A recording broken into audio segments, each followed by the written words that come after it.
Hello friends, welcome to SSC coaching centre. दोस्तों, आज की वीडियो में थंबनेल आपने पढ़ लिया होगा। आरपीएफ कांस्टेबल के लिए प्रश्न है आज की वीडियो में। और मैं आपको बता दूं, अगर आप यूपी पुलिस री एग्जाम की तैयारी कर रहे हो, आरपीएफ कांस्टेबल की तैयारी कर रहे हो या लोको पायलट की तैयारी कर रहे हो, तो हमारे चैनल को तुरंत सब्सक्राइब कर लें। इन्हीं से रिलेटेड मैं क्वेश्चन आपके लिए कराऊंगा। तो चलिए स्टार्ट करते हैं। पहला क्वेश्चन है, एक दुकानदार किताब पर छपे मूल्य पर 15% छूट देकर 20% का लाभ कमाता है। पुस्तक के छपे मूल्य एवं लागत मूल्य का अनुपात ज्ञात करें। देखो, जो छपा हुआ मूल्य है ना, जो छपा मूल्य है वो पता नहीं है। जब नहीं पता तो हम उसे एक्स मान लेंगे। ठीक है। अब देखो, सेलिंग प्राइस जब आप निकालोगे तो कैसे निकालोगे? जो छपा हुआ मूल्य वो पता नहीं है तो हमने उसे एक्स माना है। और जब सेल कर रहे हैं ना, तो हम उस पर क्या कर रहे हैं? 15% की छूट दे रहे हैं। तो 100 की चीज पे 15% की छूट दे रहे हैं, मतलब हम उसे 85% में बेच रहे हैं। तो मैं पहले इस 85% की वैल्यू निकाल लूं। 85% का मतलब बटे में 100। 5 से ये 17 बार में कटेगा और 5 से ये 20 बार में। अब ये जो 20% लाभ है, इसकी भी मैं फ्रैक्शन वैल्यू निकाल लूं। 20% का मतलब बटे में 100। 20 से कम 20, 20 पंजे 100। अब देखो, 5 रुपए की चीज पर 1 रुपए का प्रॉफिट। तो 5 रुपए की चीज पे 1 रुपए का प्रॉफिट मतलब 5 में 1 जोड़ के बेचेंगे तभी तो 1 रुपए का प्रॉफिट होगा ना, कि 6/5 हो जाएगा। ये कितना? 6/5। ठीक है। चलिए, अब हम क्या करेंगे? यहां पे सबसे पहले लाभ निकालते हैं। लाभ यानी कि लाभ हमारे पास 20% का है। लाभ 20% का है, तो हमारी ये वैल्यू कितनी आई थी? 1/5 आई थी, यानी कि 6/5। अब देखो, इसको क्या करेंगे? 6/5 है ना। अब जब मैं लागत मूल्य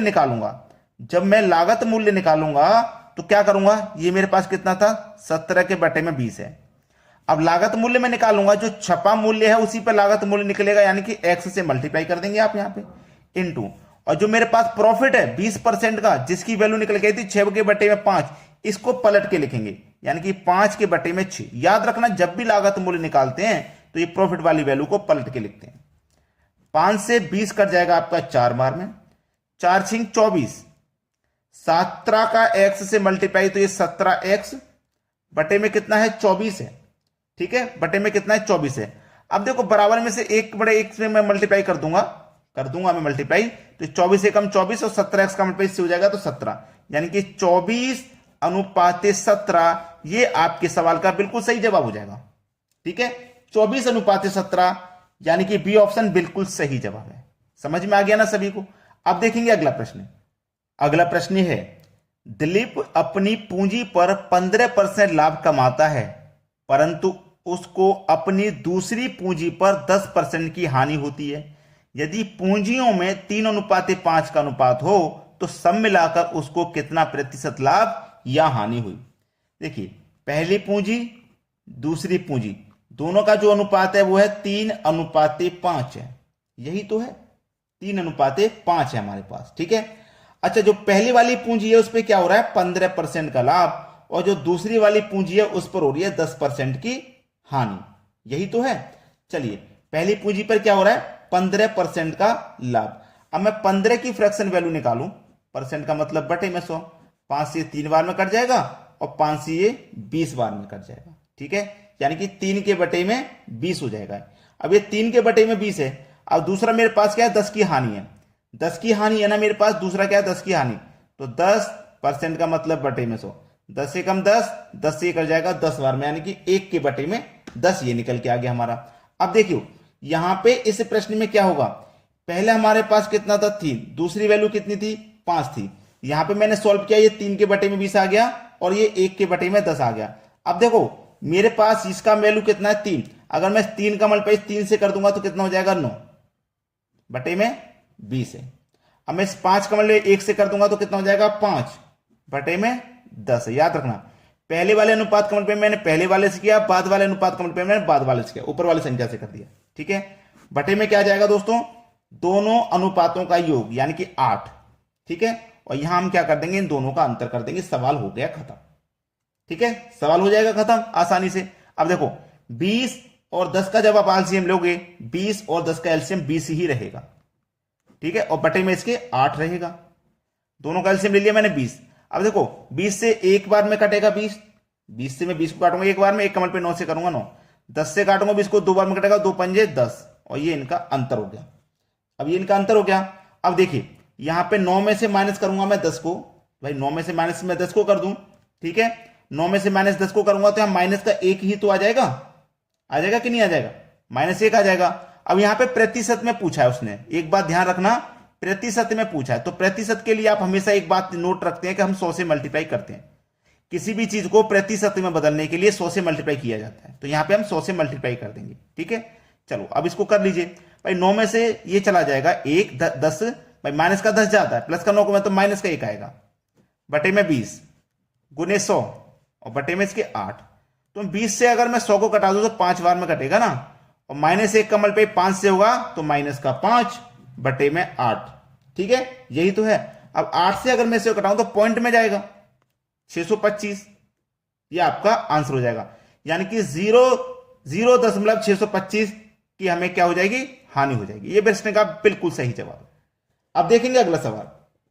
अगला प्रश्न है, एक दुकानदार 5.50 रुपए प्रति किलो के भाव से बेचकर 10% का लाभ कमाता है। यदि वह उसे 8 रुपए प्रति किलो के भाव से बेचे तो उसको कितना प्रतिशत का लाभ होगा? देखिए, लाभ की बात कर रहा है। लाभ बराबर पहले कितना है, 10% का लाभ हो रहा है, लाभ हो रहा है मैं 10% का। इसकी फ्रैक्शन वैल्यू निकाल लो, 10% का मतलब बटे में 100, 10 से कम 10, 10 से 10 बार में कटेगा, यानी कि 1/10। अब मतलब 10 रुपए की चीज पर 1 रुपए का प्रॉफिट, तो हम 11 में बेचेंगे उसे, 10 की चीज को 11 में बेचेंगे तभी तो 1 रुपए का प्रॉफिट है भाई, इसलिए 10 में 1 जोड़ देंगे तो 11/10 हो जाएगा। अब निकालो कॉस्ट प्राइस। ठीक है, कॉस्ट प्राइस हमारा क्या है, 5.50 में बेच रहे हैं, कॉस्ट प्राइस निकालना है, ये तो हमारा सेलिंग प्राइस है। ठीक है, ये हमारा सेलिंग प्राइस है, तो कैसे निकालेंगे, परसेंट का मतलब बटे में 100। ठीक है, देखो यहां से मैंने क्या हट किया था, पॉइंट को हटाया, पॉइंट को हटाएंगे तो पॉइंट के स्थान पे बना जाएगा, पॉइंट के बाद 2 संख्या तो 2 जीरो यहां पे आगे ना, गुने, ये मेरे पास क्या था, 11/10 था। मैंने आपको पहले भी बताया, जब कॉस्ट प्राइस निकालेंगे, लागत मूल्य निकालेंगे, तो ये लाभ वाली संख्या पलट जाती है, तो 10 ऊपर हो जाएगा, 11 ये नीचे आ जाएगा। याद है ना सभी को? चलिए इसको अब हम कटा लेंगे, तो मैं यहां 0 से 0 कटा लूंगा और 10 से ये 10 कट जाएगा, तो ये 55 बचा, 55 बटे में कितना, ये 11 बचा, तो 11 से 55 5 बार में कट जाएगा, यानी कि कॉस्ट प्राइस आपका 5 रुपए है। तो अब लाभ आसानी से आप निकाल सकते हो, लाभ निकाल लोगे ना।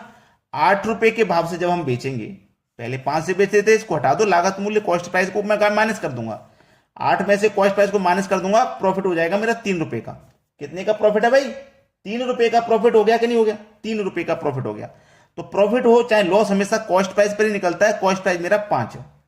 ठीक है, और प्रतिशत के लिए क्या करेंगे, 100 से मल्टीप्लाई, तो 5 से 100 20 बार में कट जाएगा, और 20 का पे 3 से कर देंगे तो ये हो जाएगा 60%, यानी कि सी ऑप्शन बिल्कुल सही। बहुत सारे बच्चे ऐसे भी होंगे जो ये कह रहे होंगे सर समझ में नहीं आ रहा, ठीक है, लेकिन मैं आपसे एक बात सिर्फ यही कहूंगा कि समझ में सब कुछ आएगा। आप अपना एक बार मन बना लिए हो ना पढ़ाई करने के लिए, तो कोई चीज एक बार में समझ में नहीं आएगी, 2 बार में नहीं आएगी, 3 बार में नहीं आएगी, 4 बार में नहीं आएगी, लेकिन आप इसी चीज को जब बार बार पढ़ते हो ना तो सारी चीजें समझ में आने लगती हैं। आप आरपीएफ कांस्टेबल का एग्जाम दे रहे हो तो भाई थोड़ी सी मेहनत तो आपको करनी पड़ेगी, ये बात आप जानते हैं। कोई हलवा क्वेश्चन तो आपको मिलेगा नहीं एग्जाम में, ऐसा हलवा क्वेश्चन तो मिलेगा नहीं कि आप गए और करके तुरंत आ गए, ऐसा क्वेश्चन तो आपको मिलेगा नहीं। थोड़ा दिमाग लगाना पड़ेगा, ये फॉर्मूले आपको, ये तरीके आपको सीखने पड़ेंगे, ठीक है ना। तो आप मेहनत करिए, रिजल्ट आपको उसी मेहनत के हिसाब से जरूर मिलेगा। चलिए अब देखते हैं अगला सवाल। अगला प्रश्न है, जब 2050 रुपए की कोई वस्तु बेची गई तो जो लाभ हुआ वो लाभ की धनराशि की ठीक दोगुना था, जो कि तब होती जब उसे 1600 रुपए में बेची जाती। वस्तु का क्रय मूल्य ज्ञात करें। यह बहुत ही अच्छा सवाल है, बेहतरीन। जब उसे 16 रुपए में बेची जाती तो वस्तु का क्रय मूल्य ज्ञात करें। देखो, जब वस्तु को हम 1600 रुपए में बेचेंगे तो हमें क्रय मूल्य पता करना, जो हमें नहीं पता, लाभ हमें नहीं पता, एक्स मान लेते हैं, ठीक है। पहले कितने बेच रहे थे, 2050 में बेच रहे थे, तो यहां पे जो लाभ है वो कितना है, ठीक 2 गुना था, तो 2 गुना एक्स कर देंगे। भैया यह हमें लाभ पता था, नहीं पता था, यहां पे भी नहीं पता है, लेकिन 2 गुना यहां पे, तो एक्स का 2 गुना कर दिया, ठीक है, 2 गुना कर दिया।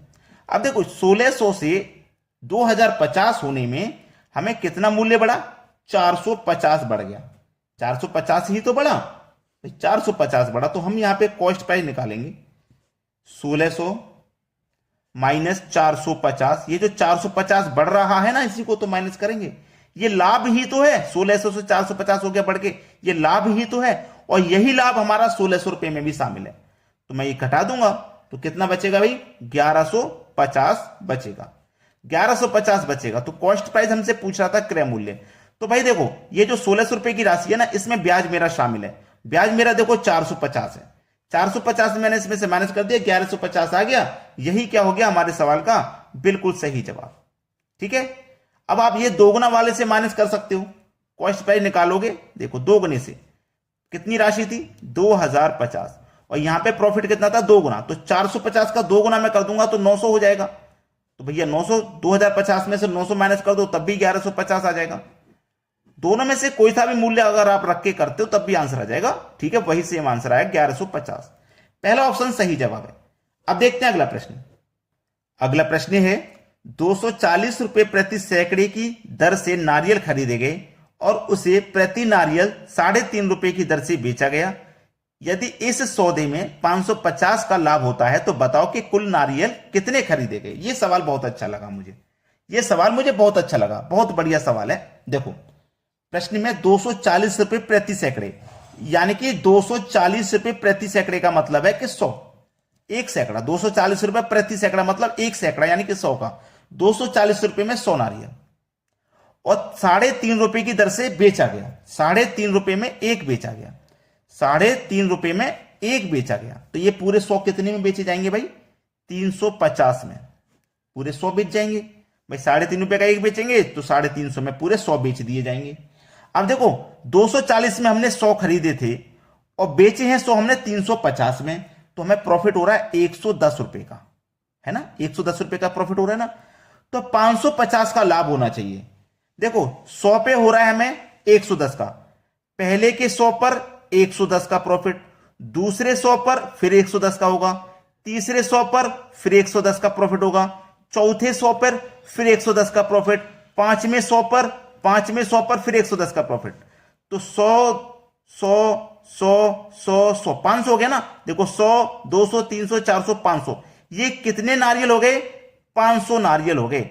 और 500 नारियल पर कितना प्रॉफिट है भाई, 100 200 300 400 500 और 550, 10 20 30 40 50, यानी कि 550 कितना हो जाएगा, 550। तो ये जो 550 का प्रॉफिट है ये कितने नारियल पे है, 500 नारियल पे।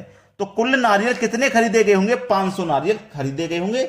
ये सवाल का बिल्कुल सही जवाब है। जब हम 500 नारियल को खरीदेंगे और 3.5 रुपए का एक बेचेंगे तब हमें जाकर के 550 रुपए का लाभ हो जाएगा। बात सभी को समझ में आ गई।